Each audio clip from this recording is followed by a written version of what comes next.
So, Caitlin Clark is getting ready to play for Team USA, getting ready to play basketball for the first time in 8 months and potentially the last time for 6 months. Probably the last time for 6 months. Like, it is actually going to be scary that we're probably going to see Caitlin Clark play less than 10 games of basketball. And let's be real, we're going to see Caitlin Clark play less than 20 games of basketball in, 3 years? In the guts of 3 years, we might see Caitlin Clark play less than 20 games of basketball. Look, at the end of the day, what's going on with the WNBA hype is about to end. But at least we can be hyped for these games while they're there. And watching Caitlin Clark play can be at least it can be like, a big event, because that's all it's going to be. That is all it's going to be. But that being said, this right here, Caitlin Clark, more than anything, just excited to be out there surrounded by a lot of really good players and do whatever I can to help us win.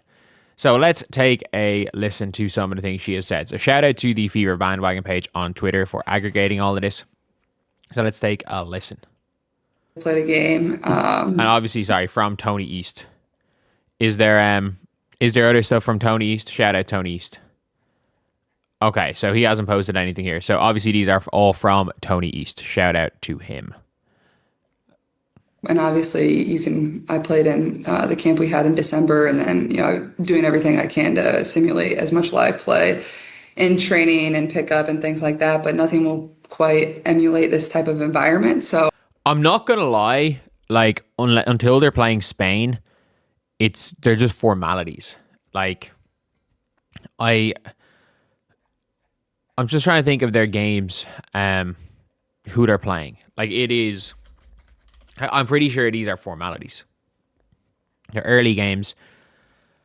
I think they're 9 p.m. my time. I think they're all at 4 p.m. Eastern time. But like, Spain is going to be a tough matchup, but I do think it's like show up and you win type job in quite a lot of them. So they're playing Senegal. Italy are going to be good. Like Ceci Zandalasini and a couple of other like WNBA like adjacent level players. They could only shoot the ball with their left hands, and they could tie their right hands behind their back and probably beat Senegal. They'll beat Puerto Rico by 60. Italy will be a game, but they should win by 30. New Zealand will be a 50-point massacre. And the Spain game realistically should be, like, it's the last of all the games, but like Spain are genuinely a tough matchup. Like, that'll be a game where if they are asleep, Spain could beat them. But Spain are the only team, even asleep, that could beat them. Like, Italy might keep it close for a quarter, but like, nah. I think it'll probably take me a second to knock a little bit of the rust off. I'll probably be a little bit nervous, which I usually don't get nervous, but that probably just will come from, I haven't really played basketball in a while. So I'm sure like after the first minute of running around on the court, I'll be just fine. But more than anything, just really excited. I know how much work and how much time I've put in to make sure my body's as healthy as it can be, and to get back not only to a point where I feel like I'm myself, but I feel like I'm even better than, where I was at the beginning of last season. And I started off the season really well before I was hurt and tried to play through being hurt. So to be honest, she looked hurt from game one. She did look hurt from game one. Like, even preseason, she was, even in the Atlanta Dream game where she had 27 points, and that was 27 in 3 quarters because Steph White told her to go stand in the corner in the third quarter for no reason. More than anything, just excited to be out there, be surrounded by a lot of really good players, and, do whatever I can to help us win.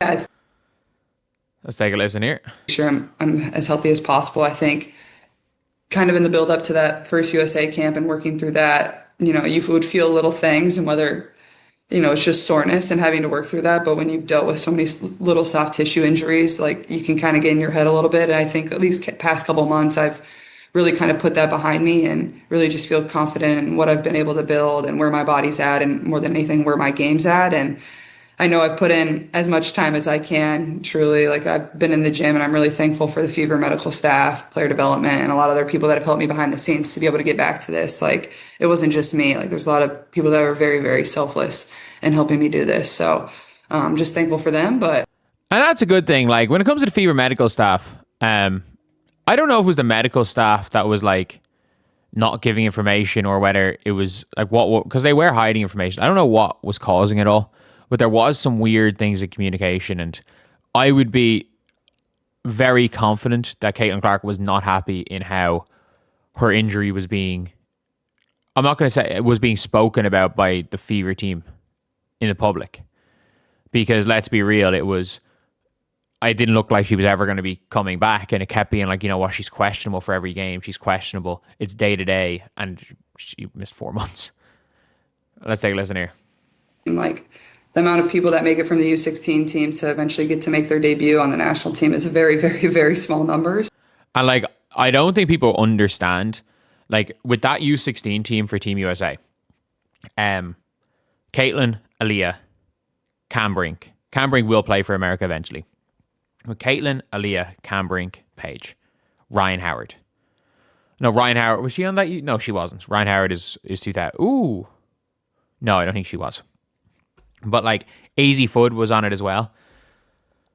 So AZ Fudd will probably at some stage play for Team USA. Like, I don't think people understand how unlikely that is. And you might be saying, oh, you don't know anything. This is coming from somebody who played U16 national team. I made my U16 national team. And the only player from my under-16 national team that made it a senior, am I right in saying? The only one that is a senior competitive cap. One, our big man played in a friendly, but the only person who has a senior competitive cap is now the captain of the senior team and is one of the greatest Irish players ever. Nobody else. I was born in 1996. From the under-16s Irish team, there were players that made it like at later ages, like under 20, under 18s, under 20s that have caps. But from the under 16s Irish team that made it at under 16 between 1996, 1997, 1998, I think, and 1999, there's like 4. In that age group, maybe 4 of them made like national teams. But then in the 1995s, which was a particularly weak under 16s national team, I think there was 4 of them that have senior caps. Despite the fact that those subsequent under 16 national teams were all stronger in the 95s, but it's just how players stick through it. It's a rarity. The fact that basically half an under 16 team will play at some stage for Team USA is fucking berserk.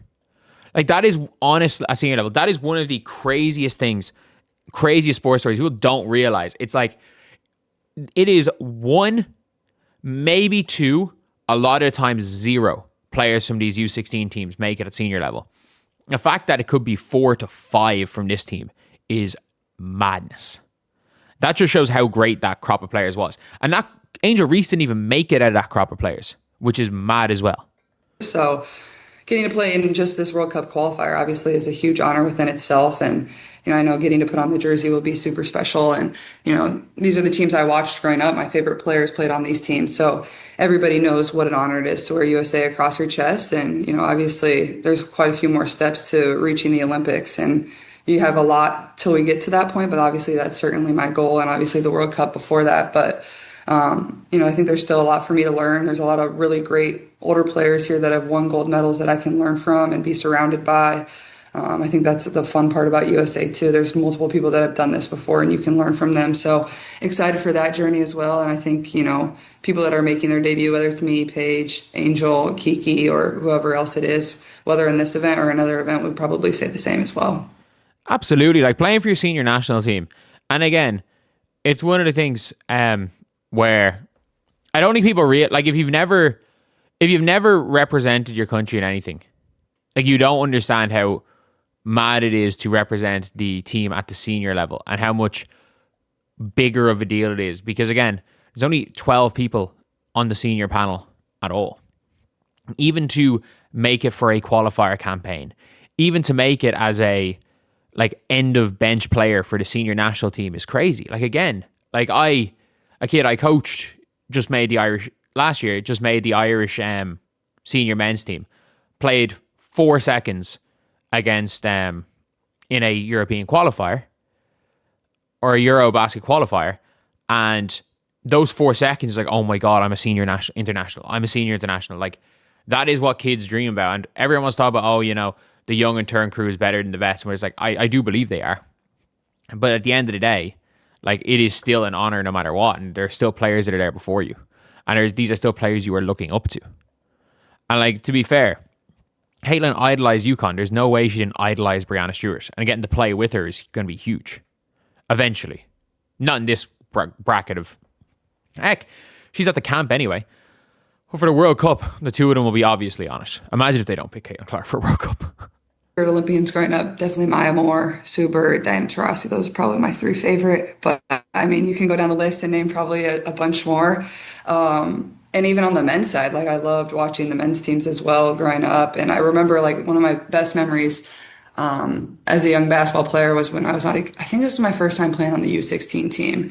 And we were in Colorado Springs and we got to see this room. I don't know if I should be saying this. I feel like it's fine, but we got to see this room where they kept like jerseys of all their like best players, or a jersey from each player. Maybe I can't remember the exact specifics, but they had jerseys dating back years and years and years. And I remember as a kid, like I was like, my eyes were just so wide. Like I thought that was like the coolest thing in the world. Like all these senior national team jerseys of all these really great men's players and all these really great women's players. And we're 15 and 16 years old and obviously having dreams of being able to do that one day. So cool to be making my debut. And I think turning to your other question, like obviously, you know, everybody here is really good. So you can learn from everybody. And I think for myself, obviously just trying to learn from the people that have done this before. There's a reason they're here. There's a reason they've won gold medals. Let's be real. If you play for Team USA, you're probably winning a gold medal. That's just the reality. Like, especially on the women's side, maybe France in a couple of years, but the overall world has caught up. Does not apply in the women's game. It does not. There's no 7 foot tall, slightly overweight dude out of Serbia dominating women's basketball. But yeah, it is interesting. That's the one thing I do like what Team USA do, is that I like the way they keep it traditional and they keep the numbers 4 through 15. So no matter what number you are for your national team, when you get like your gear bag, you have a list of, it has on your gear bag every single player at the senior level who's ever wore your number. So like, for example, I don't know, I don't even remember what number Caitlin Clark wore for USA. But let's just say hypothetically it's 6 and you're going down through it and suddenly LeBron James is there. You're like, oh my God. LeBron James wore 6 for the same national team, and whatever players before it, if you have 9, it's Michael Jordan.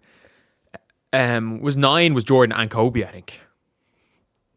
So it's this really cool thing for kids. And in fairness, like, I do, whatever about my criticisms about USA style of coaching, I actually do think when it comes down to it, some of the stuff that Team USA basketball do, especially because it's the biggest country in the world, to try, for lack of a better word, like inspire their young players to eventually reach pinnacle, is very good. It is very, very good. And this is me giving USA basketball credit for something which I rarely ever do. So yeah, anyway, that is the video. It's Caitlin Clark's interview. I will see you guys.